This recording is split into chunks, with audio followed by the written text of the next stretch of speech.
Aujourd'hui, nous allons aborder un sujet qui concerne beaucoup de personnes dans notre société dite moderne. En effet, nous allons parler de la difficulté à trouver l'amour et fonder une famille aujourd'hui pour les catholiques en France.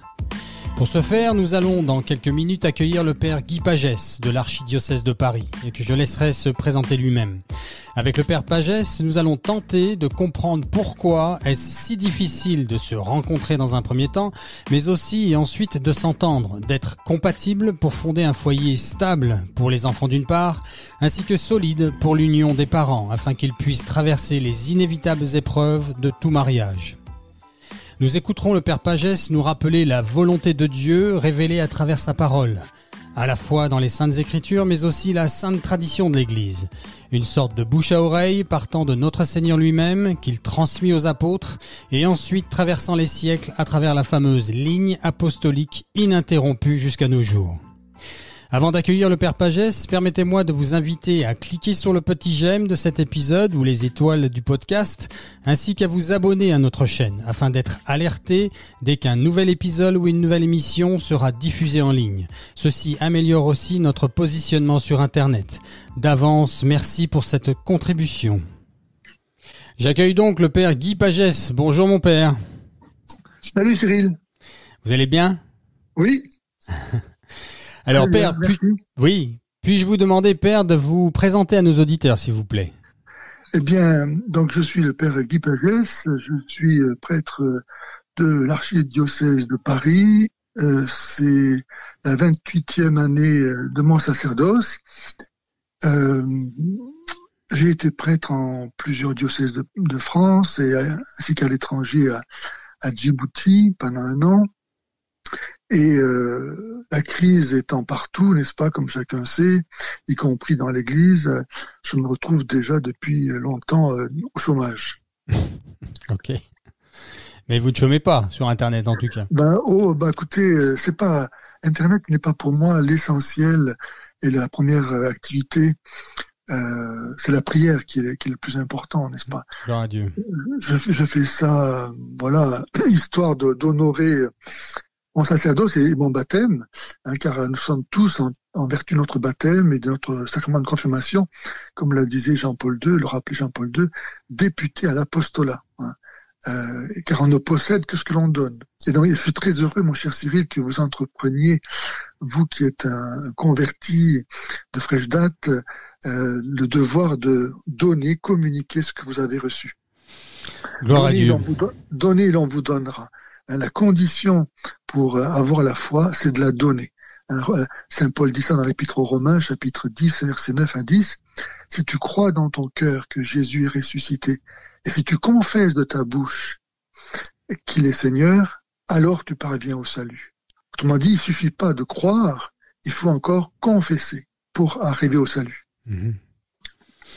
Ok, merci père. Alors en préambule, chers auditeurs, le père et moi avons eu un échange pertinent la dernière fois, alors que nous calions une date pour cette émission, et durant laquelle nous avons évoqué certaines réalités essentielles concernant le sujet même de cette émission, trouver l'amour et fonder une famille pour les catholiques d'aujourd'hui en France. J'avais pris des notes ce jour-là, et le père Pagès m'a demandé de vous les lire là maintenant, avant de commencer notre interview. Donc les voici.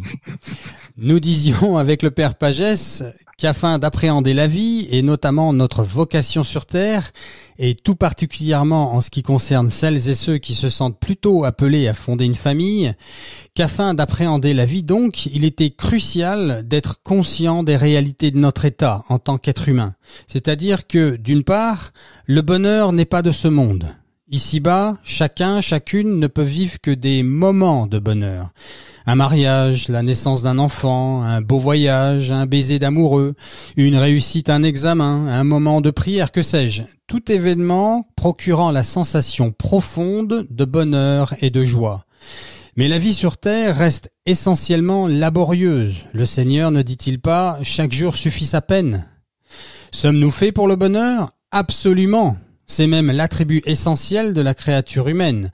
Dieu nous a créés pour justement cela, le bonheur. Effectivement, le catéchisme de l'Église catholique nous enseigne que l'homme a été créé pour connaître, servir et aimer Dieu. Alors, afin d'essayer de mieux le comprendre, remplaçons le mot Dieu par son adjectif qualificatif révélé par Saint Jean, c'est-à-dire le mot amour, puisque Saint Jean nous dit que Dieu est amour. Nous avons donc été créés pour connaître l'amour, pour servir l'amour et pour aimer l'amour. Bon moi, ça me paraît plutôt génial comme programme.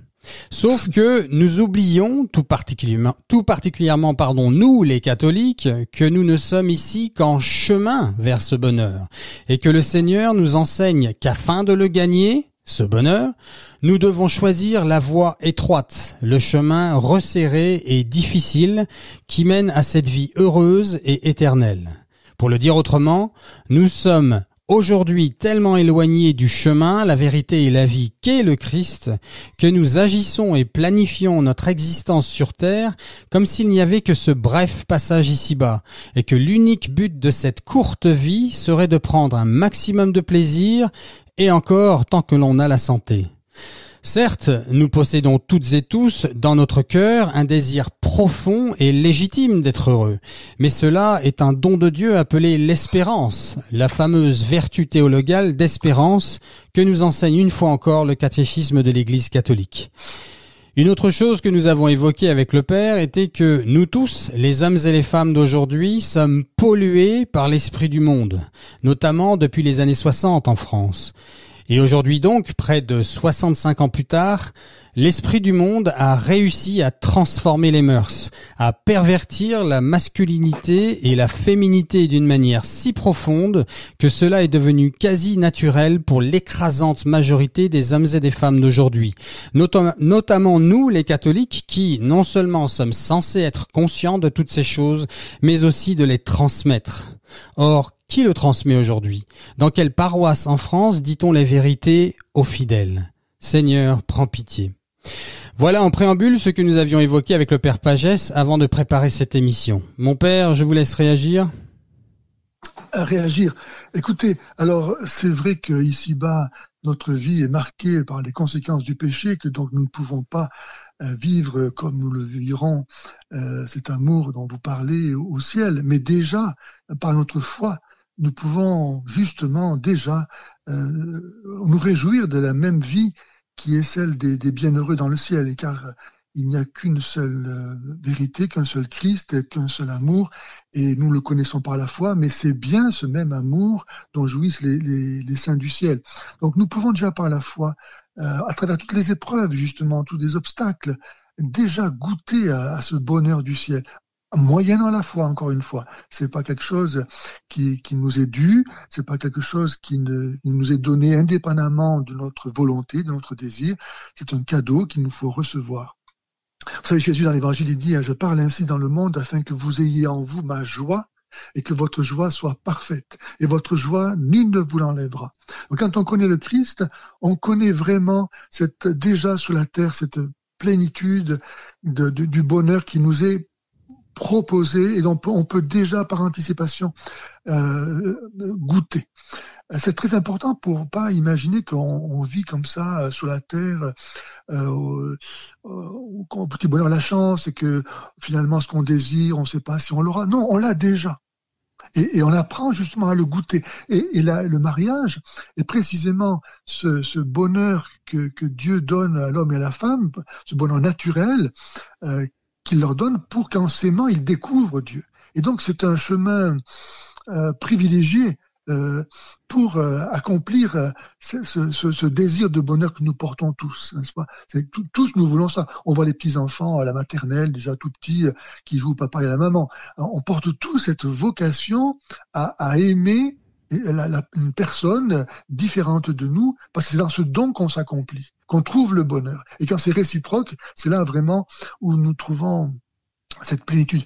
Et alors le Christ, il est venu après le péché pour justement réparer tout ce qui fait que ici-bas, on a l'impression que ce projet de bonheur est un leurre, une illusion, que sais-je. Non. Grâce à Jésus, même si nous devons porter la croix et c'est pas facultatif, eh bien, nous pouvons déjà vivre de cet amour. Et encore une fois, le mariage est le chemin ordinaire, naturel, que Dieu a donné à la femme pour trouver ce bonheur qui est, comme vous le disiez, qui est Dieu et qui est l'amour. Et alors, une des raisons pour lesquelles aujourd'hui les choses ne se passent pas bien au niveau des rencontres des jeunes gens ou dans le mariage où on divorce à tour de bras, etc. Oui, c'est on est au cœur du sujet là. Oui, allez-y. Hein, Je disais, on est au cœur du sujet. Allez-y, Père. voilà. Parce qu'on a oublié que le but du mariage, c'est Dieu. C'est-à-dire l'amour, comme vous dites, hein, qui est un autre, qui n'est pas une idée seulement, mais qui existe vraiment, qui est lui. Hein, et donc on va voir ça. Alors je veux pas peut-être aller trop loin là pour réagir, comme vous disiez, mais il nous faudra, pour bien expliquer comment réaliser ce projet que nous portons tous d'être heureux, comme vous l'avez souligné, comment il nous faut nécessairement le vivre en relation avec Dieu. Car sans Dieu, on ne peut rien. On est coupé de notre source et ce que nous vivons n'a pas de finalité. J'ai une petite question qui me taraude, la Père. La première, ça va être pourquoi Dieu a-t-il créé deux genres si différents? Pourquoi a-t-il créé d'une part l'homme, la masculinité, et d'autre part la femme, la féminité? Pourquoi Dieu a-t-il voulu cette différence? Eh bien parce que nous sommes créés à son image et à sa ressemblance, que Dieu est lui-même comme ça. Alors, ce que vous dites là est très important. Moi-même, quand je me suis converti et que j'ai lu à 3 reprises dans le Nouveau Testament, 2 fois chez Saint Paul et 1 fois chez Saint Pierre, « Femmes, soyez soumises à vos maris », où vraiment, là, on voit que la différence est, on peut dire, institutionnalisée, elle est formalisée, elle est incontournable. Saint Paul et Saint Pierre, s'ils la répètent, c'est parce que vraiment, c'est important d'intégrer cette différence. Alors, permettez-moi juste de faire une pause là, Père, mais cette phrase est inaudible aujourd'hui pour les gens d'aujourd'hui. Vous avez raison. Vous avez raison de plus de l'expliquer. Et donc, quand j'ai lu cette phrase, moi-même, comme tout le monde dans la société, on peut pas entendre cette parole parce qu'on se dit, mais pourquoi ça serait les femmes qui devaient être soumises et non pas les hommes? Où est l'égalité? Hein, tout est interchangeable, tout se vaut. Voilà. Alors que là, justement, dans la création, tout ne se vaut pas. Il y a une différence qui n'est pas illusoire, contrairement à ce que la théorie du gender cherche à faire croire. Il y a une différence. Alors, donc, pour trouver la raison de ça, on ne peut pas faire mieux que de remonter à la source, d'où nous venons, c'est-à-dire en Dieu. Donc, interroger Dieu. Et là, on se rend compte que dans le livre de la Genèse, la femme est tirée du côté d'Adam. Dieu n'a pas créé l'homme et la femme sur le même moule, en disant voilà, tout s'appellera femme, tout s'appellera homme, mais vous êtes identiques. Non, la femme vient de l'homme. Et pourquoi ça? Si nous sommes créés à l'image de Dieu, sinon parce que dans la Trinité, où chaque personne est distincte des autres, le Père seul est Père, le Fils seul est Fils, le Saint-Esprit seul est Saint-Esprit, et pourtant ils ne sont pas 3 dieux, mais un seul Dieu que chacun est et que tous les 3 ensemble sont. C'est le mystère de Dieu qui est amour parce que il est communion de personnes. Et il est un parce que l'amour fait que ceux qui s'aiment ne font qu'un. Dans l'amour, ce qui est à toi est à moi, comme ce qui est à moi est à toi. Dieu, il est un parce qu'il est amour, et parce qu'il est amour, il est communion de personnes, il est famille, il est trinité. Et donc parce qu'il est ça, eh bien, il a créé la femme qui vient de l'homme, comme le Fils vient du Père. De toute éternité, le Fils est engendré par le Père. De toute éternité, il est le Fils. Et il n'est pas moins Dieu, il n'est pas plus éternel, moins puissant, Non, il est une même intelligence. Jésus le dit, le Père et moi, nous sommes un. Ils sont un même être. Pourtant, le Fils seul est Fils. Et le Fils vient du Père. Alors pourquoi le Fils vient du Père? Parce que Dieu qui est esprit, eh bien, il se connaît lui-même. Donc il engendre une pensée par laquelle il se connaît, par laquelle il se dit. Le Fils révèle le Père. Qui me voit le Père, dit Jésus. Vous voulez dire que l'homme engendre la femme? Donc là, alors, comme nous sommes créés à l'image de Dieu, l'homme, il est l'image du Père. Il est le principe. Dans la Trinité, le Père seul est principe de la divinité. C'est de lui que le Fils est engendré, et c'est avec lui que le Fils engendre l'Esprit Saint, et qui est leur commun amour. De même que l'homme et la femme, comme le Père et le Fils, donc, sont reliés par cet amour qui fait que le Père engendre de toute éternité cette pensée de lui-même qui est un autre lui-même en tout semblable à lui. On ne peut pas imaginer l'intelligence sans une pensée. Et pourtant, la pensée est distincte de l'intelligence. Eh bien, on appelle Jésus le Fils ou le Verbe de Dieu parce que c'est l'expression même par laquelle le Père se connaît. Sans Fils, il n'y a pas de Père. Le Père sait qu'il est Père en voyant son Fils. Il se connaît lui-même comme Père. Et distinct donc du Fils, et qui est pourtant semblable à lui en tout. C'est vraiment. Donc, il y a ce mouvement par lequel le Père engendre de toute éternité le Fils, et par lequel, en retour, le Fils réfléchit au Père qui il est. Donc, ce double mouvement qu'on appelle l'Esprit Saint, qui est l'amour qui à la fois les distingue et les unit. Eh bien, l'homme et la femme, donc, sont créés à cette image-là, c'est-à-dire que l'homme est créé en premier, la femme est tirée du côté d'Adam, comme le Fils vient du Père. Le côté, en même temps, c'est très beau, c'est-à-dire que ça vient du cœur, et que c'est de la même nature que lui, elle n'est pas créée à partir de rien, elle vient de lui sur une même nature, et l'homme ne peut pas ne pas aimer sa femme, puisque elle est un autre lui-même, comme le Père aime le Fils. Et donc, l'homme et la femme, par l'amour, ne font qu'un, et un prend le visage de cet amour et devient leur enfant. C'est pas un fait trois. L'homme et la femme, donc, sont différents. Dieu nous a créés différents pour qu'à l'image du Père et du Fils, ils engendrent leur amour qui prend le visage de leur enfant, comme le Père et le Fils engendrent l'Esprit Saint. Voilà. Il ne peut pas y avoir un Dieu plus vrai que la Sainte Trinité. Parce que tout est créé sur la structure, le schéma trinitaire. Je pourrais développer ça, voilà, mais c'est peut-être pas le moment, parce que nous parlons des difficultés aujourd'hui pour se rencontrer et fonder un foyer. Non, en vous écoutant, Père, j'étais en train de me dire que on peut pas nier qu'on ressent. En tout cas, moi, je ressens quelque chose de fort et de beau dans ce que vous dites. Mais me vient l'image d'un livre que je suis en train de lire où je ressens un moment de grâce. Et là, je repose mon livre sur ma table de chevet et je mets le pied par terre et la réalité me rattrape et ce que je viens de lire disparaît. Vous voyez ce que je veux dire? C'est comment concrétiser ce que vous venez d'expliquer, qui ne peut être que la vérité. Amen. Et en même temps, comment je l'intègre dans mon quotidien, si je suis père de famille ou mère de famille ou pas d'ailleurs. Enfin bon, pour nous, les hommes et femmes qui cherchent à fonder un foyer, qui cherchent l'amour et qui sommes catholiques, comment concrètement intégrer cela dans notre quotidien?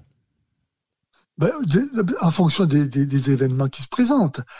Alors je vais pas terminer parce que là je parlais de femmes soumises à vos maris. Là je voudrais développer ça parce que c'est très très important. Il y a beaucoup de couples qui n'arrivent pas à se former, de familles qui sont malheureuses, qui n'arrivent pas à connaître ce bonheur parce que les femmes n'ont pas compris quelle était leur vocation exprimée par ce verset que le monde contemporain a rendu inaudible, inacceptable, intolérable, etc. Donc, qu'est-ce que ça veut dire, femme soyez soumise à Marie? Ça veut dire que la femme, si elle représente dans la création la personne du Fils dans la Trinité, Jésus nous a montré comment lui, il aime le Père. Il aime le Père, comme il l'a manifesté à Gethsémani, en préférant faire la volonté du Père plutôt que la sienne. Quand il est face à la croix, il prie à 3 reprises, parce qu'en tant qu'homme, il n'a pas du tout envie d'aller sur la croix. Et donc il dit, Père, si c'est possible, que cette coupe s'éloigne de moi. Cependant, non pas comme je veux, mais comme tu veux. Il s'est repris à 3 reprises, répétant la même prière. Donc ça, c'est la façon propre du Fils d'aimer le Père, de préférer la volonté du Père à la sienne. Et donc, dans un couple, lorsque il faut donner une réponse, demain matin, c'est la dernière échéance, il faut inscrire notre fils à l'école. Toi, tu penses qu'il faut l'inscrire à l'école Sainte-Marthe. Moi, je pense qu'il faut l'inscrire à l'école Saint-Joseph. On n'est pas d'accord. Peut-être que tu as raison, peut-être que c'est moi qui ai raison, on ne sait pas. On n'arrive pas à se mettre d'accord. Mais il faut donner une réponse demain matin. Eh bien, moi qui suis ton épouse, mon chéri, eh bien, je te fais confiance. J'ai pas épousé un con quand je t'ai choisi. Hein, j'ai confiance en toi. Donc, je crois que toi, comme moi, tu as tout intérêt à vouloir le bonheur de notre famille, parce qu'il y va non seulement de notre bonheur à nous, mais de ton salut. Il y va de la gloire de Dieu. Donc, tu vas, toi, j'en suis sûr que tu l'as déjà fait, tu vas prier le Seigneur pour savoir à quelle école il faut inscrire notre fils. Tu m'as demandé mon avis, tu as écouté tous mes arguments avec intérêt, parce que tu sais pas la vérité, toi, a priori, tu sais pas qu'est-ce qu'il faut faire, donc tu cherches, donc moi je suis là auprès de toi pour te donner mon avis, donc tu écoutes mon avis, et toi-même tu as réfléchi. Et après avoir fait tout ça, tu vas prendre une décision, et je te fais confiance que ça sera la bonne décision. C'est ça la façon propre de l'épouse, parce que en renonçant donc à sa volonté pour faire la volonté de son époux, elle va réaliser l'unité de son couple. Un être qui a deux têtes, c'est un monstre. Une communauté où il y a deux chefs, c'est la guerre civile. Mais si l'épouse donc est capable de dire par amour pour toi, moi je suis pas d'accord, tu veux la mettre à l'école Sainte-Marthe, moi je vais mettre à l'école Saint-Joseph, je suis pas d'accord, mais il faut trouver une réponse, eh bien je suis d'accord pour que on la mette à l'école Sainte-Marthe parce que tu veux le mettre. Et comme ça, il y a une seule volonté. Et donc l'épouse, par son sacrifice, réalise l'unité de son couple et de sa famille. Parce que si les enfants voient maman qui fait confiance à papa, qui obéit à papa, et spontanément, naturellement, ils feront la même chose. Donc elle réalise l'unité de toute sa famille. Elle a dans les mains les clés pour la cohérence, la cohésion de sa famille. En imitant le Christ qui a donné sa vie par amour. C'est ça la vocation de l'épouse, de montrer son amour. Et un homme ne peut pas être plus heureux que lorsqu'il voit que son épouse lui fait confiance. Si une épouse manque de confiance en son mari devient l'homme le plus malheureux de la terre. Il y a rien de tel pour détruire un homme qu'une femme qui se met à ridiculiser ou à douter de son mari. Tellement vrai. Je relève quand même une chose oui. Entre autres, de tout ce que vous avez évoqué, c'est qu'en effet, les hommes ont du mal, en général, hein, c'est une généralité de toute façon, à écouter leur femme. Ça, c'est un problème aussi. La femme a besoin de se sentir écoutée. Ils savent pas aimer, c'est malheureux. C'est vraiment un problème chez l'homme, ça. Ok. Ils font pas confiance à leur épouse non plus, parce que, voyez, si une femme fait ça, comment est-ce qu'un homme constitué pourrait ne pas mourir d'amour pour son épouse, vouloir lui donner en retour tout ce qu'il a, tout ce qu'il est. Tu me fais confiance, ma chérie, mais c'est la preuve que tu m'aimes. Donc si tu m'aimes, comment est-ce que je pourrais ne pas t'aimer? La roue tourne comme ça. Mais si on bloque, parce qu'aujourd'hui, voilà, pourquoi ça soit lui qui prendra la décision et pas moi? Ben on va faire moitié-moitié. Voilà. Et comme ça, il n'y a pas finalement d'unité, il n'y a pas d'amour finalement. On reste sur le registre de la justice et non pas de l'amour. On fait un contrat, voilà, et chacun fait valoir ses intérêts. C'est terminé. Non, alors que dans un couple, chacun s'oublie soi-même pour faire vivre le nous. Pour vivre cette communauté, elle passe avant mes intérêts personnels. Moi, je travaille, je vis pour que notre famille, que nous bâtissons ensemble avec la grâce de Dieu, ça soit elle qui trouve son bonheur. Parce que s'il est heureuse, ma famille, moi, je serai heureux. Parce que je n'existe qu'en dépendance, qu'en communion avec tous les membres de ma famille. Je n'existe pas tout seul. Il est important d'ajouter là que ceci concerne ou ne peut fonctionner que quand on a remis sa confiance en Dieu. Avant tout.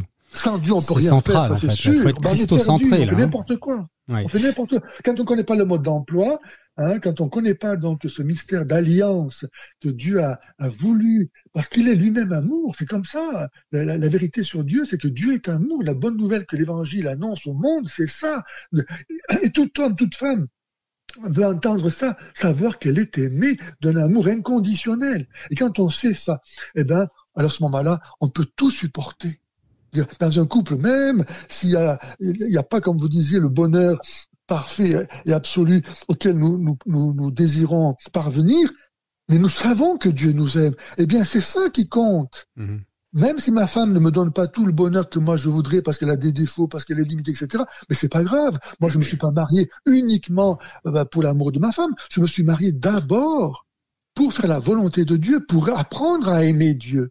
Et justement, c'est parce que je vais voir que les défauts de mon conjoint ne m'empêchent pas de l'aimer que je sais que je l'aime. Donc ces défauts-là, au lieu qu'ils soient un obstacle à notre union, au contraire, ils vont m'enraciner dans une conscience encore plus vive de ce que nous vivons n'est pas uniquement une affaire humaine. Parce que par moi-même, le fait qu'elle ait ce défaut-là, que je ne peux pas supporter, je l'enverrai promener. Et le fait que j'arrive à le supporter, à l'accepter, même à l'aimer telle qu'elle est, c'est la preuve que je vis un mystère qui me dépasse. Amen. J'espère. J'ai un petit texte que j'aimerais vous lire là, que vous réagissiez. C'est un professionnel de la thérapie de couple à Montréal, John Checkfield. Et il est thérapeute depuis 96. Voilà ce qu'il écrit. À cause de leur pulsion sexuelle et de leur profond désir d'aimer et d'être aimé, l'homme a besoin de la femme et la femme a besoin de l'homme. Cependant, à cause de leur incapacité à s'entendre sur tout et tout le temps, ainsi qu'à sublimer leurs pulsions, particulièrement la femme, ils sont à terme condamnés à se soumettre ou à se séparer. En fait, l'harmonie spontanée et naturelle entre eux deux n'existe pas sur le long terme. N'existe pas, il dit. Quand elle existe, elle émane toujours d'une sorte de contrat, souvent non dit, ou d'une obédience, religion, à laquelle ils se sont en fait, j'ai perdu la ligne, à laquelle ils se sont assujettis, ensemble ou individuellement. À la lumière de ceci, il est limpide de voir dans le commandement du Seigneur une connaissance profonde de la psyché individuelle et mutuelle des deux sexes, quand saint Paul dit dans sa lettre aux Colossiens ou aux Éphésiens, ce que vous avez déjà évoqué et que vous développerez probablement après. Il continue et il finit en disant « Voilà pourquoi aujourd'hui, il n'existe quasiment plus d'hommes et de femmes jouissant d'une paix et d'un bonheur familial authentique, autant que l'on puisse le vivre en ce bas monde, particulièrement depuis les événements des années 68, avec ce qui est commun d'appeler la libération de la femme dans nos sociétés modernes. J'ajoute que dans la totalité des cas où les époux vivent une vie familiale équilibrée, l'épouse possède toujours deux attributs essentiels. La soumission à son mari d'une part et la bienveillance, une certaine gentillesse et douceur émanent d'elle d'autre part.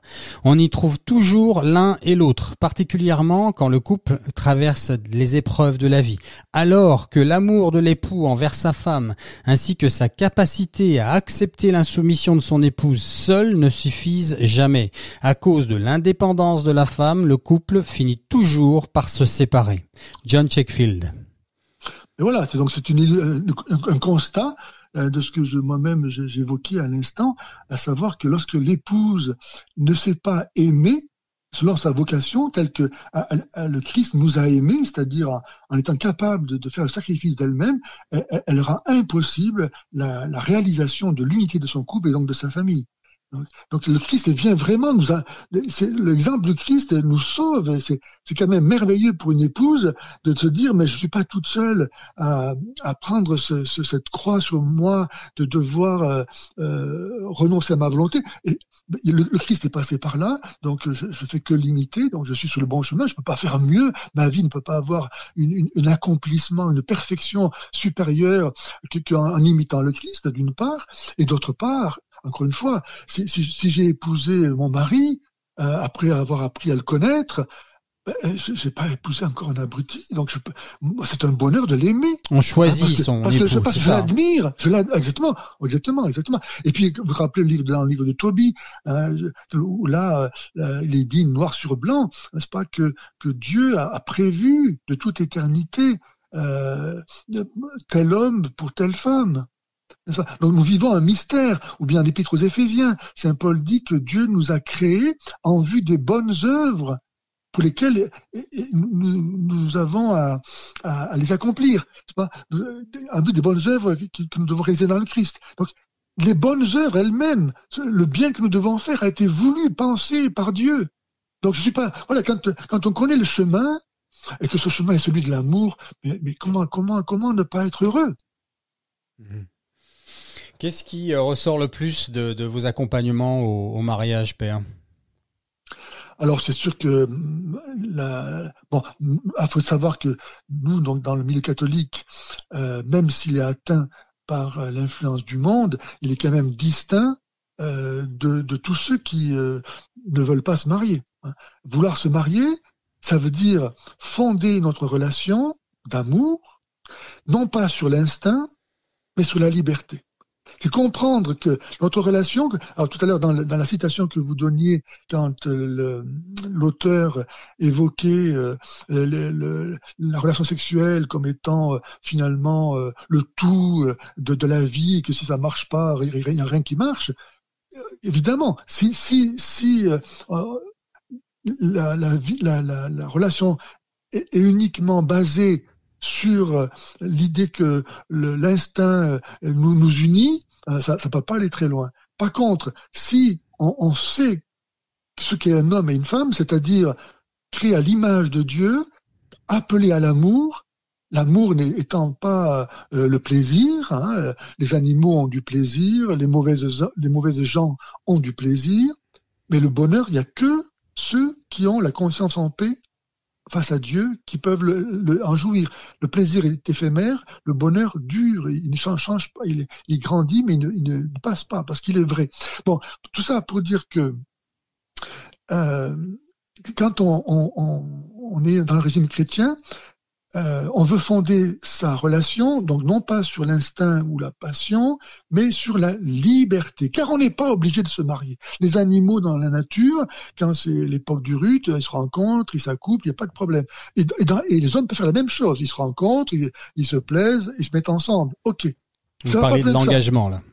Voilà, exactement. Alors que des gens qui se marient, eux, ils disent, notre relation, on veut la fonder sur un acte qui n'est pas nécessaire. C'est pas indispensable pour vivre ensemble, manger ensemble, vivre sous le même toit, dans le même lit, avoir des enfants, que d'être marié. La preuve c'est qu'aujourd'hui, la plupart ne sont pas mariés. Nous voulons nous marier. Ça veut dire que nous voulons poser, au départ de notre existence commune, un acte non nécessaire, un acte de pure liberté. Car l'amour suppose la liberté. Il pourrait vous dire qu'il y a la pression sociale d'une part culturelle ou comment dire aussi des raisons d'objectivité financière, que sais-je, qui font qu'on se marie, c'est ça? Mm-hmm. Oui, ben c'est très bien. Mais quel est la société n'est pas en soi, les institutions ne sont pas quelque chose de mauvais que nous devons. Ça, c'est vraiment l'esprit révolutionnaire qui a infecté les mentalités pour leur faire croire que tout ce qui est la société est mauvaise. L'homme est bon, mais la société le rend mauvais. Non, la société, elle est là pour nous aider à réaliser normalement notre vocation. Donc les institutions sont ordonnées, les lois en principe doivent être faites pour nous aider à éviter le mal et à faire le bien facilement. Donc que l'institution, que la pression sociale, etc., comme on dit, soit là pour m'aiguiller et m'aider, mais gloire à Dieu. Gloire à Dieu, c'est pas un problème. Il vaut mieux que le contraire, hein, malheureusement. La prière semble être vraiment essentielle dans tout ce que vous dites. Moi personnellement, ce qui me parle le plus, c'est que je me dis mais si on prie pas, ça peut pas marcher. Vous avez raison. D'ailleurs, le pape Jean-Paul II disait ça. Une famille qui prie est une famille qui vit. Et Paul VI disait, une famille unie dans la prière reste unie. Pourquoi est-ce qu'il y a tellement de divorces aujourd'hui? Parce que les couples ne prient plus. Parce qu'ils n'ont plus conscience que ce qu'ils vivent vient de Dieu, que l'amour vient de Dieu. Dieu est amour. Et que donc leur amour ne peut pas se vivre autrement qu'en relation à Dieu. Encore une fois, l'amour suppose la liberté. Dieu nous oblige pas à l'aimer. Hein, voilà, il nous a fait des dons. Hein, et après, on peut en faire ce qu'on veut. On peut les délaisser, les mépriser, les mettre à la poubelle. On fait ce qu'on veut. Ou bien on peut les faire fructifier. Mais on peut pas les faire fructifier autrement qu'en les reliant à la source de tout être qui est Dieu. Donc un couple doit nécessairement prier. Comment est-ce que, en parlant pour un couple catholique en particulier, comment est-ce que, quand on est catholique, comment est-ce qu'on pourrait passer une journée, si vraiment on est, normalement constitué, sans remercier Dieu pour l'amour que nous vivons? sans lui dire, Seigneur, c'est un mot que tu nous as donné, vraiment, nous te bénissons, parce que nous voyons qu'à travers lui, nous devenons meilleurs, nous sommes en train de grandir en vérité, à s'humaniser, on connaît ce bonheur déjà que tu nous donnes, et puis on nous te demandons de le faire grandir, de le rendre plus fort, plus sain, plus fécond, pour ta gloire, pour notre bonheur et pour celui de beaucoup de gens autour de nous. Comment ne pas faire une telle prière chaque jour?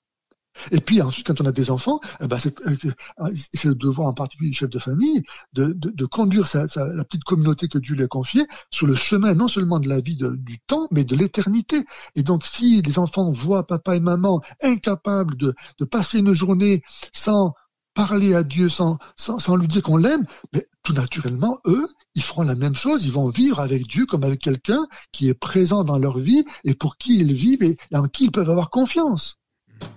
Je sais pas si vous êtes au courant, Père, mais aujourd'hui, sur les sites de rencontres catholiques inclus, si vous vous présentez comme quelqu'un, et là je fais pas de différence entre les hommes et les femmes, moi bien sûr je m'intéresse aux femmes, mais c'est pareil, j'en suis sûr, puisque c'est sociétal.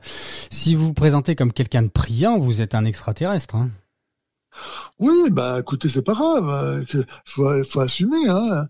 Non, assumer sa différence. Oui, c'est pas de ça que je voulais vous faire réagir, c'est que c'est le constat de la société actuelle. D'accord. Et là, c'est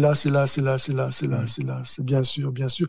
Mais on est persuadé, vous comme moi, que ça ne peut pas ne pas parler avec bonheur au cœur de tous ceux qui se disent, tiens, mais quelqu'un est comme ça, il est différent. Donc peut-être que ce malheur ambiant qui fait que chacun est malheureux finalement au bout du compte. La preuve année, c'est que on est tout le temps, ils sont en train de changer de partenaire, qu'ils trouvent pas leur place, qu'ils prennent ils se droguent ou que sais-je. Quelqu'un qui parle d'autre chose. Peut-être que c'est ça la solution. Moi, je pense que c'est vraiment entendre quelqu'un qui est capable de dire sa foi.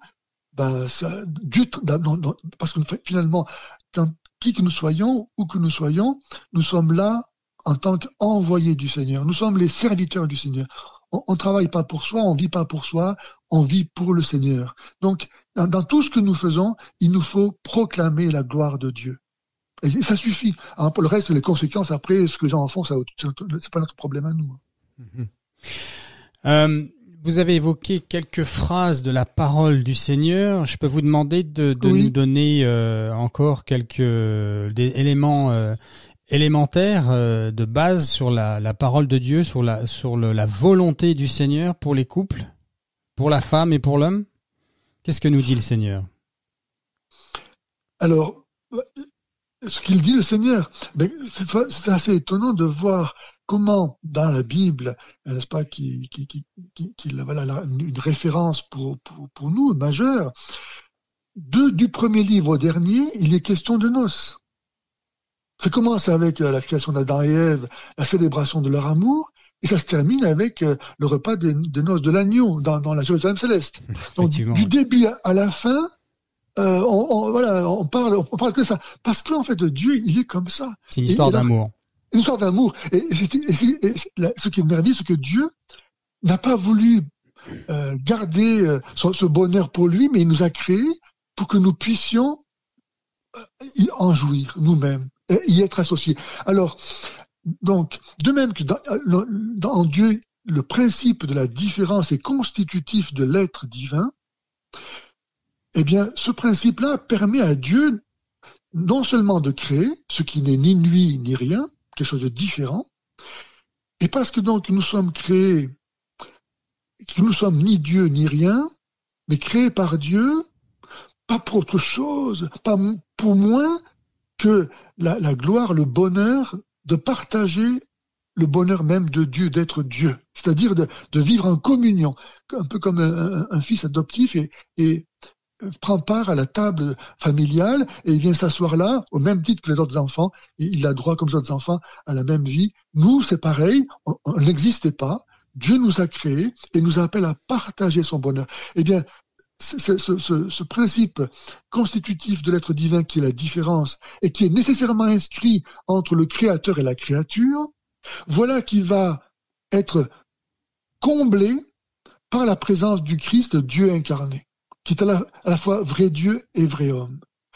Et donc, nous qui sommes rien du tout, nous allons être élevés par la grâce du Christ qui s'est anéanti pour se vider de lui-même et nous élever ainsi par le don qu'il nous fait de lui-même, dans la mesure où justement où nous nous unissons à lui, où nous l'aimons. Enfin, c'est l'amour qui fait on peut s'unir, toute une histoire d'amour. Alors, parce que donc Dieu vient chez nous, il s'est semblable à nous, nous pouvons devenir semblables à Dieu. Et donc capables de partager la vie de Dieu. Et donc ce mystère d'amour qui est en Dieu, il est vécu, exprimé dans le mariage humain, où l'homme tient donc la place, on peut dire, de Dieu, du Christ, hein, et l'épouse, la place de l'Église. Qui ne font qu'un. Quand Saint Paul parle du mariage, il dit, je dis ça en pensant à l'amour du Christ et de l'Église, combien ce mystère est grand. Et donc, dans la vie de foi, le Christ est vrai homme, et l'Église, qui n'est qu'humaine, parce que par l'amour, elle ne fait qu'un avec le Christ, elle devient le corps du Christ. Et donc, cette différence est comblée. Elle n'est plus une opposition, elle n'est plus un vide, elle est comblée. Et c'est ça qui est merveilleux. Ça permet à Dieu de se donner, hein, lui qui est l'amour, et à nous de le recevoir et d'être élevés à partager avec lui ce qu'il est.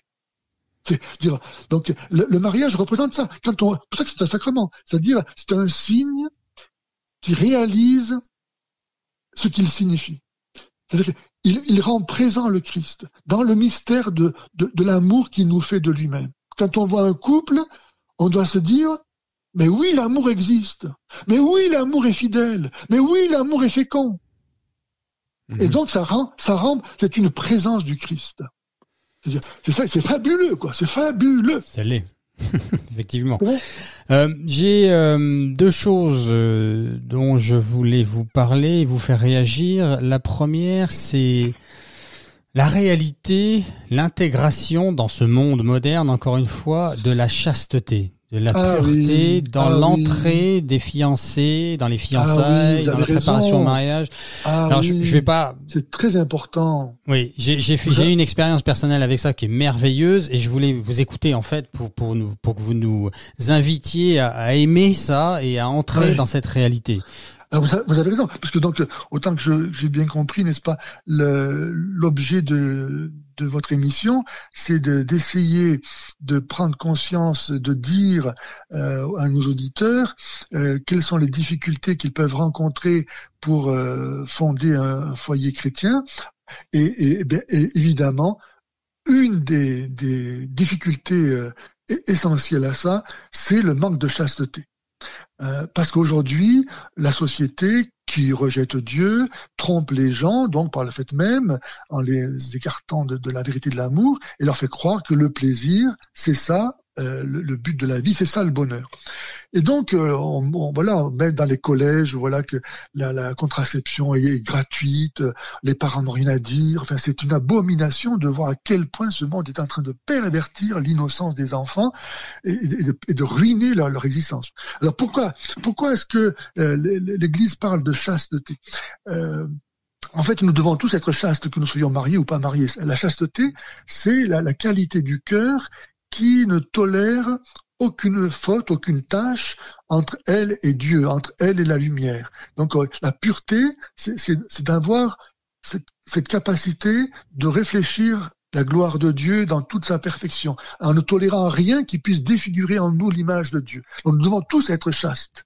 Hein. La continence, par contre, ça, c'est réservé aux gens non mariés. Et pourquoi donc l'acte sexuel est beau, sain, légitime dans le mariage et est un péché, et un péché grave qui nous conduit à l'enfer, hein, en dehors du mariage? Eh bien tout simplement parce que l'amour, par définition, comme nous l'avions dit, c'est se donner. Or, si quelqu'un pose ce geste de l'acte sexuel en dehors du mariage, ce geste ne va pas donc exprimer le don de soi. puisque le mariage, c'est justement le jour où un homme et une femme sont capables devant Dieu, devant le monde entier, de se dire l'un à l'autre, je t'aime, et la preuve que je t'aime, c'est qu'à partir d'aujourd'hui et jusqu'à ma mort, je consacre ma vie à te rendre heureuse ou à te rendre heureux.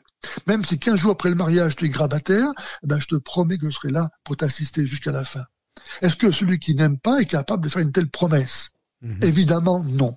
Donc, le mariage, c'est la preuve de l'amour, parce qu'on ne peut pas donner plus que donner toute sa vie jusqu'à la mort, pour le meilleur et pour le pire.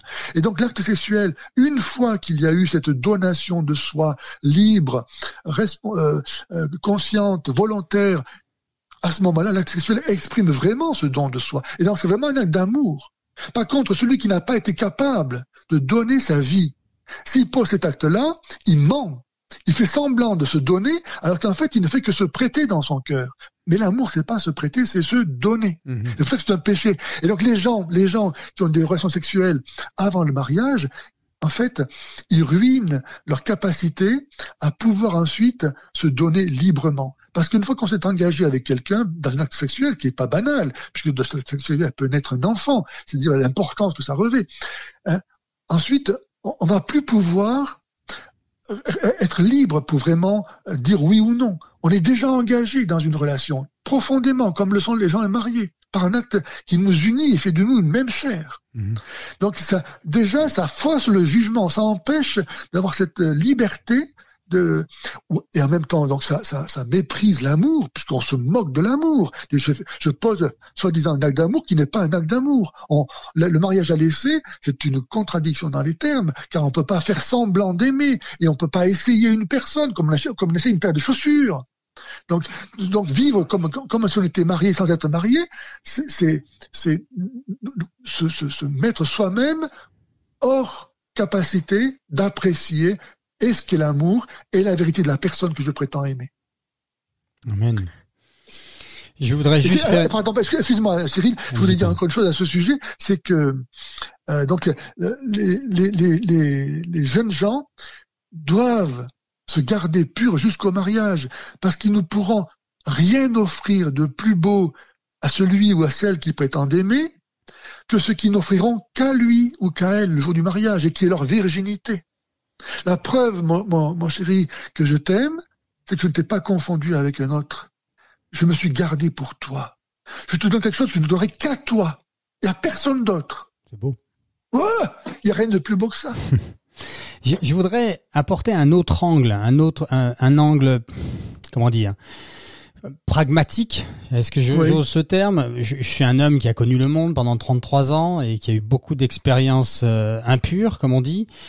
Et une chose que j'ai découverte avec la chasteté, c'est que, en fait, une fois qu'on l'a intégré, et ça m'a pris du temps personnellement, bon, on est tous différents, donc je vais pas vraiment comparer, c'est pas le but, mais une fois que ça a été intégré, que je l'ai accepté, il y a eu une liberté qui est arrivée. Libération. Et je vous explique pourquoi, c'est qu'en fait, quand tu n'as pas décidé dans ton cœur, alors ça se fait dans la prière, dans l'amour avec le Seigneur, etc., etc. Mais une fois que tu es arrivé à ce postulat-là de dire, OK, je te suis, je te fais confiance et je veux t'aimer dans cette chasteté, eh bien, en fait, il se passe quelque chose de merveilleux, c'est que quand tu rencontres le sexe opposé et que tu es dans ce postulat-là, tu es libre de rencontrer la personne en vérité. Amen. Alors que, tant que tu n'as pas pris ce postulat-là, tant que tu ne l'as pas intégré, la séduction, la sensualité vient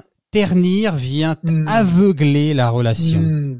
Alors que si elle n'a pas lieu, puisque tu as décidé une fois pour toutes qu'il n'y a pas de sexe avant le mariage, eh bien, quand tu rencontres la personne, le sexe opposé, les hommes pour les femmes, eh bien, tu explores tout le reste, en fait, tout ce qui est de tout ce qui peut être fécond, tout ce qui peut faire l'amour en dehors de la sensualité et du sexe. Et si tu le fais pas, tu vas tomber là-dedans, tu vas être dans la séduction, elle va avoir besoin d'être séduite, toi tu vas avoir besoin de séduire, de conquérir, et on est dans les trucs de la chair. Et ça, c'est une découverte que j'ai faite, que j'ai trouvé libératrice, mais Amen, mais d'une manière que je n'attendais pas du tout. Parce qu'au départ, c'était une contrainte seulement. Je me disais, j'y arrive pas, je suis tenté, voilà. Et puis j'avais tout mon passé on me prend des plis avec le péché, évidemment. Mais une fois que j'ai atteint ce niveau, qui reste après une humanité, il y a les tentations viennent, hein, elles sont toujours là. Mais quand on a décidé ça, on est libéré. On est vraiment libéré pour rencontrer vraiment l'autre d'une manière authentique et belle. Amen. Ouais. C'est pour ça que les jeunes gens doivent vraiment, comme vous, prendre cette décision, parce que c'est en même temps un instrument de discernement très important. Exactement. Si l'ami avec qui je parle de mariage et qui veut à tout prix coucher avec moi, en me disant que si je ne cède pas, il va s'en aller, eh bien, j'ai la preuve qu'il ne m'aime pas moi, mais qu'il aime son plaisir, tout simplement. Et peut-être même inconsciemment, tout à fait. Oui, tout à fait. Oui. Donc, à moi de voir ce que je veux. Où est-ce que je veux être le jouet, l'objet sexuel de cette personne que je ne connais à peine, ou bien est-ce que je veux être aimé pour moi-même? Et dans ce cas-là, si tu m'aimes pour moi-même, eh bien, tu sauras attendre le mariage. Hein? D'où l'importance de l'éducation. Le mot qui me vient là maintenant, c'est l'éducation. C'est vraiment, il faut éduquer les âmes à avoir ce postulat christocentré. Tout à fait. Et ajouter une grande chose à ce sujet, Cyril, c'est que les personnes qui tombent dans ce péché avant le mariage, comme je disais tout à l'heure, en fait, ils ruinent leur avenir parce que, en fait, ils se donnent l'un à l'autre la preuve qu'ils ne respectent pas le mariage. Au lieu de se donner la preuve par leur abstinence qu'ils respectent le mariage, de sorte qu'ils donnent ainsi un gage de leur fidélité future à la personne qu'ils prétendent aimer et qu'ils veulent prétendre épouser, alors que s'ils ne donnent pas ce gage de leur fidélité future par leur abstinence présente, eh bien, ils compromettent la raison d'être épousé ou de s'épouser. Car si je ne respecte pas le mariage avant le mariage, pourquoi tu le respecterais après ? Tout à fait. Je voudrais juste faire une parenthèse avec ce que vous venez de dire parce que, encore une fois, ayant connu le monde, j'ai peur que les gens s'installent dans une culpabilité par manque de compréhension. Là où je veux en venir, c'est que je pense que ce qui fait la différence, alors, ça n'engage que moi, mais bon, je vous partage mon expérience, j'aime beaucoup cette phrase très révélatrice du Seigneur dans sa parole, dans la Bible, où il dit « les hommes et les femmes de bonne volonté ». Et en fait, je dis ça pourquoi ? Parce que il y a beaucoup d'hommes et de femmes qui ont encore une fois, qui ont pris des plis avec leur passé et qui ont de la difficulté à discerner tout ça, à dissocier tout ça et que ça soit clair dans leur tête. Et la tentation, le malin existant, hein, on l'a un peu évoqué, mais il est tellement là et lui, il veut notre perte. Donc il exaspère toutes ces failles que nous avons. Et donc la différence pour moi, en tout cas de la manière dont je la comprends, c'est si on est de bonne volonté, on va trouver la lumière. Parce qu'on va prier, parce qu'on va faire confiance au Seigneur. Oui, bien sûr. Et tout cabossé que nous sommes, voilà, petit à petit, ça va avancer, on va se libérer et finir par trouver la lumière au bout du tunnel. Tout à fait. Voilà. Demandez et vous recevrez, a dit Jésus. Cherchez et vous trouverez. C'est important, oui, c'est important ça. Ouais. Demandez et vous trouverez, tout à fait. Ouais. Et les personnes de bonne volonté, c'est des malades comme les autres, mais qui demandent et qui se reconnaissent malades et qui cherchent la vérité. Il faut qu'il y ait un commencement. Jésus est venu chercher et sauver ce qui était perdu. Voilà, il suffit de tendre la main que Jésus nous tend, et puis petit à petit, à la mesure de notre désir et de notre bonne volonté, comme vous dites, le Seigneur va pouvoir nous sauver. Mais il faut tenir la main et ne pas la lâcher. Hein. Tout à fait. Une dernière chose avec ça, c'est le pire des postulats, c'est de balayer d'un revers de la main la parole de Dieu et dire mais tout ça c'est des bondieuseries ou du Moyen Âge ou que sais-je. Et là en fait on s'ampute là complètement. Là c'est terrible. Ah faut savoir ce qu'on veut quoi. Ouais, on veut que ce qu'on vive soit vraiment beau parce qu'on porte en soi tous le désir du bonheur. Il y a aucun homme sur la terre qui vous dira qui veut être malheureux. Ça n'existe pas. C'est pas possible. Personne. Voilà. Et quand on est heureux, on n'a pas envie que ça s'arrête. Personne dit moi je veux être heureux pour un quart d'heure ou pour 6 mois. Quand on est heureux, on a envie que ça dure toujours, que ça soit parfait, que ça soit infini. Or sur la terre, il y a rien qui est comme ça.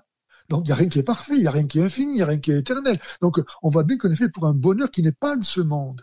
Et qu'est-ce qui est infini, qu'est-ce qui est éternel, qu'est-ce qui est parfait? Ben, Dieu seul.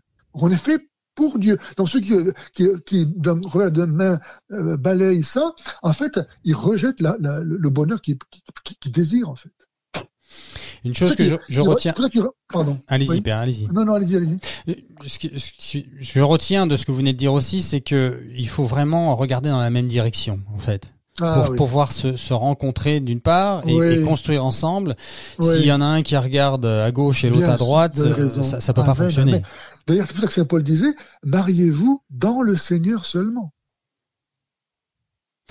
Oui, il n'évoque pas un moment qu'il y a certains qui ont trouvé le Seigneur, qui sont catholiques, enfin j'ai plus le terme qu'il utilise, et que si ils ne sont pas eux, ils sont sauvés grâce à vous. Il n'y a pas quelque chose comme ça, non? Oui, dans la mesure effectivement où ils ne s'opposent pas, parce que là il parle de couples qui étaient déjà constitués avant la conversion de l'un d'entre eux, c'est pas? Et donc le mariage étant une réalité naturelle, pour l'Église, ils sont réellement mariés. Quelqu'un qui se convertit et qui est baptisé dans un couple où aucun des deux n'était déjà baptisé, le mariage reste valide pour autant. Il n'a pas changé. Okay. Donc, en vertu de la présence de la partie croyante, Saint Paul dit, la personne, le conjoint, est sanctifié dans la mesure où il ne va pas s'opposer à la grâce de Dieu qui lui est manifestée par son conjoint baptisé. Parce que si, après avoir entendu la bonne nouvelle, il continue à s'obstiner, à vouloir rester païen ou que sais-je, c'est lui-même qui se condamne. Mais la présence dans son couple de la foi lui ouvre l'accès au salut, comme à son conjoint converti, n'est-ce pas? Mais bien. Donc ce qui est essentiel pour le mariage, comme c'est une réalité naturelle, c'est que l'Église reconnaît la légitimité, la validité de tout ce qui est fait dans l'ordre naturel. La grâce ne vient pas détruire la nature, mais vient la sauver. Donc, le mariage, comme il était une réalité voulue par Dieu avant le péché originel, dans le paradis, l'Église reconnaît la validité, la légitimité du mariage des non-baptisés, qui sont vraiment mariés. Pour revenir sur le postulat que j'évoquais, qu'il faut vraiment regarder dans la même direction, j'ai l'impression, je le ressens comme ça en tout cas, que c'est plus difficile pour une femme aujourd'hui qui est en fait tiraillée entre ce que l'esprit du monde essaye de lui vendre, ces féminismes, pour prendre un terme général bien sûr, ces féministes, qui d'un côté lui tirent le bras dans l'autre direction et le Seigneur qui veut l'attirer dans la direction opposée. Et je me dis, pour une femme, c'est tellement facile de tomber en fait, dès qu'il va y avoir des problèmes dans le couple ou autre chose, que sais-je, et de se dire voilà, je prends mon indépendance, le monde me le vend jour et nuit, 24 heures sur 24, et je trouve que vraiment c'est compliqué aujourd'hui, c'est terrible d'ailleurs. Certes, c'est sûr qu'il y a des difficultés particulières à notre époque. Je pense à la contraception par exemple, qui ruine la relation conjugale, malgré la promesse de libération qu'elle prétend apporter. C'est une des raisons, de beaucoup de malheurs dans un couple. Mais la femme, en tant que, aujourd'hui, c'est vrai qu'elle est le pivot. C'est pas pour rien que le démon s'acharne sur elle. C'est pas pour rien qu'il est venu attaquer Ève en premier. Parce que, en fait, elle est, à l'image du Christ, le pivot autour duquel va tourner toute la vie, celle qui porte la vie, quoi. C'est très intéressant ce que vous dites là, oui. En effet, vous repartez sur, vous faites le rapprochement avec Ève, en effet, oui. Pardon, je vous ai coupé. Non, mais c'est vrai que donc aujourd'hui, comme vous disiez, les femmes ont des difficultés particulières. Je pense donc que malheureusement, on voyait le féminisme l'amène à détruire l'estime qu'elle doit avoir d'elle-même en tant que femme. Elle doit à tout prix se réaliser en tant qu'homme. C'est malheureux, hein, un homme comme les autres, elle doit être. Hein. au point que la théorie du gender, voilà, aujourd'hui, on l'invite à se couper les seins, etc. Enfin, ça existe malheureusement, ou bien à se conduire comme une prostituée, ou bien. Enfin, et la contraception a eu un rôle déterminant dans cette détérioration, parce que ça a transformé la femme en objet de plaisir pour l'homme. Donc, elle a perdu sa dignité, en fait. Elle a été soumise au bon plaisir de l'homme, voilà. Elle est disponible à loisir, elle n'est pas respectée dans son cycle, elle n'est pas respectée dans sa liberté, elle doit toujours être à la merci. Non, c'était une catastrophe, cette prétendue libération. Ça a en même temps été, évidemment, il faut le dire, ça a été la source, en fait, d'où est venue la légalisation de l'avortement. Car dans la contraception, l'enfant est un risque à éviter. Et donc, comment, une fois qu'il est là, continuer à vouloir l'éviter? On va le tuer, et c'est l'avortement. Donc, c'est comme ça, de fil en aiguille, du plaisir, on en est arrivé à passer au meurtre. Parce qu'on on a fait du plaisir le tout de la vie, au lieu de chercher Dieu. Il n'y a que lui qui peut nous donner le bonheur. Il n'y a que Dieu qui peut nous donner le bonheur. Et si on n'aime pas l'amour, qu'est-ce qu'on aimera? Amen. Vous savez qu'on vient, vous faites penser à une chose, là, on vient de découvrir, là, récemment, les scientifiques viennent de découvrir une fabuleuse et une extraordinaire lumière qui entre et qui transcende l'ovule et le spermatozoïde au moment de la conception. C'est magnifique. C'est au moment où le spermatozoïde est entré, et donc il ne peut plus y en avoir un deuxième qui rentre. Ouais. La lumière fulgurante arrive. C'est merveilleux. Atomique presque. On le voit en vidéo. Tiens, je vais mettre le lien sur le podcast. Je veux bien, oui. Et comme ça, nos auditeurs pourront le voir. Et donc, on a comme une preuve que l'âme arrive à ce moment-là. C'est la lumière qui arrive. Tout à fait. C'est extraordinaire. Ouais. C'est magnifique. Père, ça fait une bonne heure que nous discutons et c'est très bien.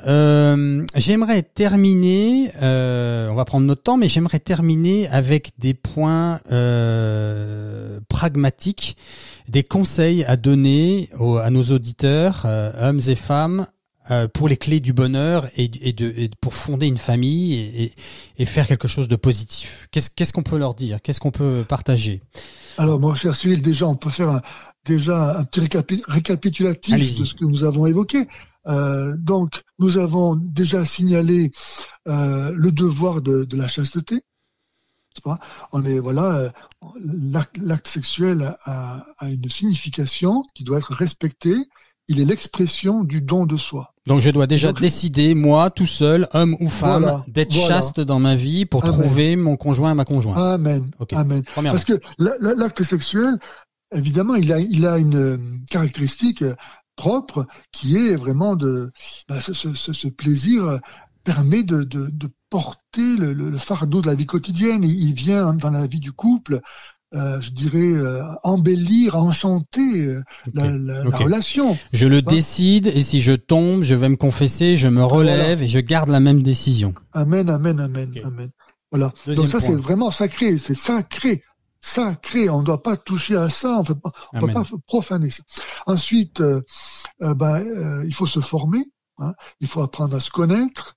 Il faut aussi se méfier de l'influence du monde qui fait croire que la réalisation de soi passe notamment par l'acquisition ou d'une situation brillante ou de l'argent, parce qu'à cause de ça, on va prolonger les études, on va prolonger une situation dans la perspective d'avoir beaucoup d'argent pour pouvoir enfin fonder une famille. Non, ça marche pas comme ça. L'argent est utile, mais c'est pas lui qui est déterminant.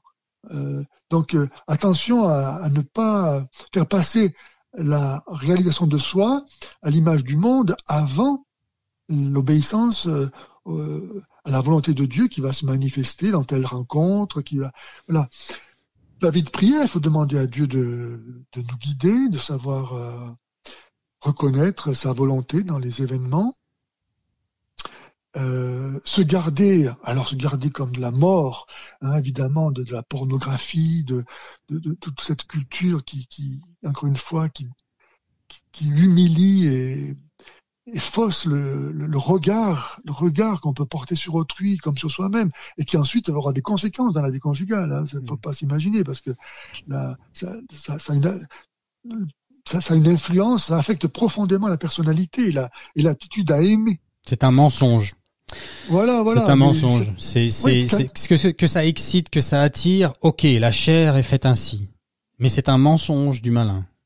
C'est un mensonge du malin, absolument.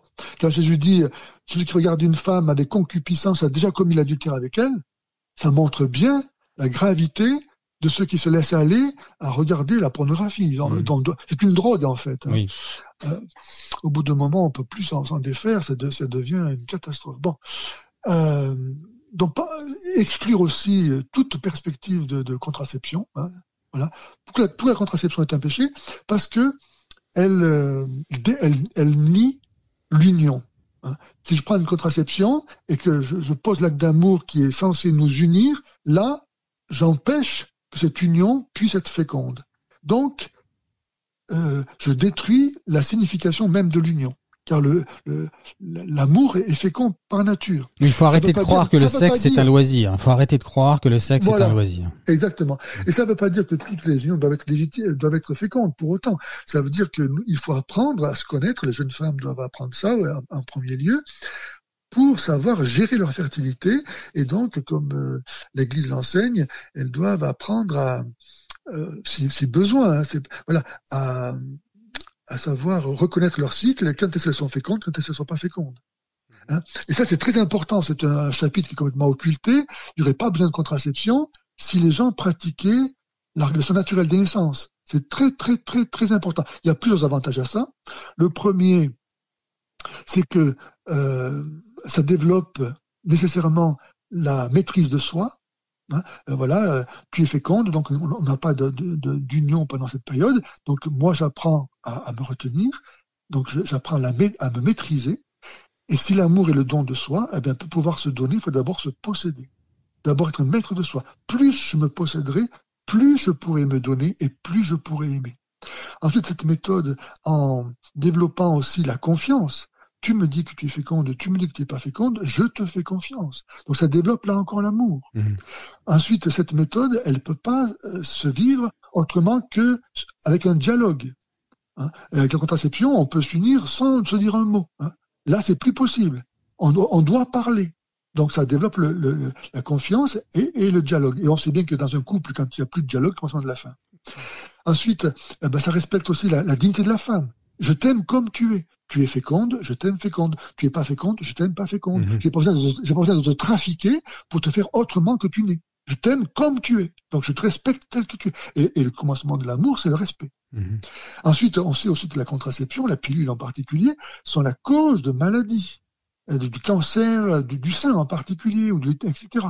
Donc là, on élimine toutes ces causes possibles de maladies.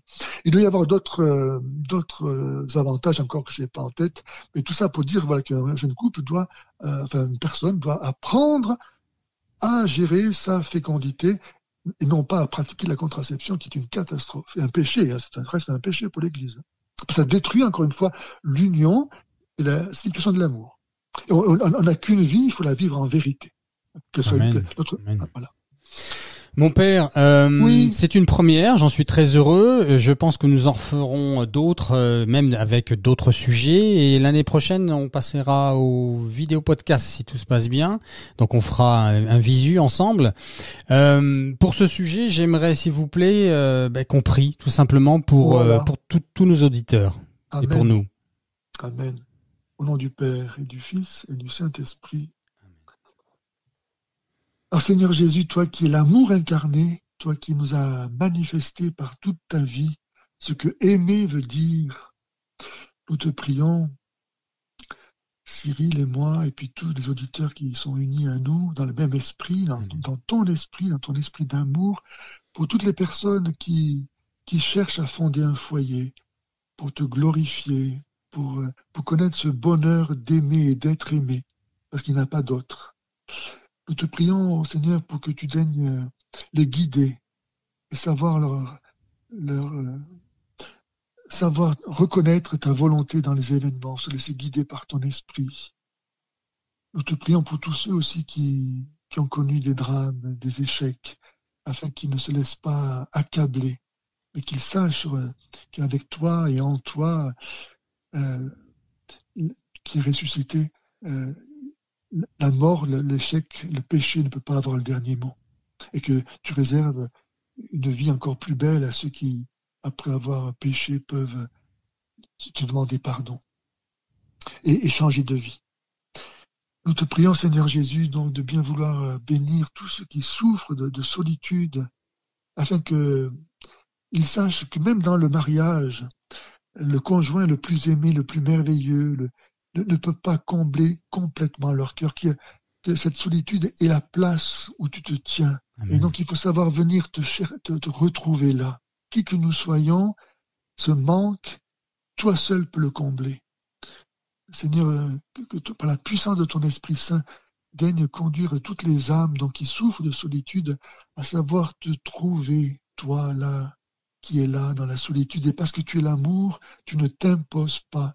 Tu attends que librement nous venions à toi. Mais nous savons, Jésus, que tout est possible à ceux qui croient. Tout est possible à ceux qui croient. Alors daigne bénir, Seigneur, tous ceux qui te font confiance. Et avec eux, nous te remercions déjà pour tout ce que tu vas faire. Toi qui as dit, je parle ainsi dans le monde afin que vous ayez en vous ma joie et que votre joie soit parfaite. Bénis, Seigneur, tous les fiancés, tous les couples, toutes les familles, pour qu'elles vivent de ton amour. Qu'il en soit ainsi au nom du Père et du Fils et du Saint-Esprit. Amen. Merci, Père. Merci à vous, Cyril.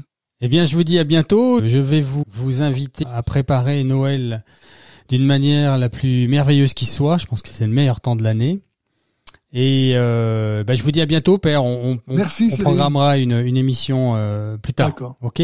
Encore merci. Okay. Bonne journée. Au revoir. Voilà les amis, l'épisode se termine. J'espère que cette interview avec le Père Pagès vous a apporté réconfort, lumière et toujours plus d'espérance. Dieu nous aime les amis. Dieu nous aime à la folie de la croix. Soyez bénis.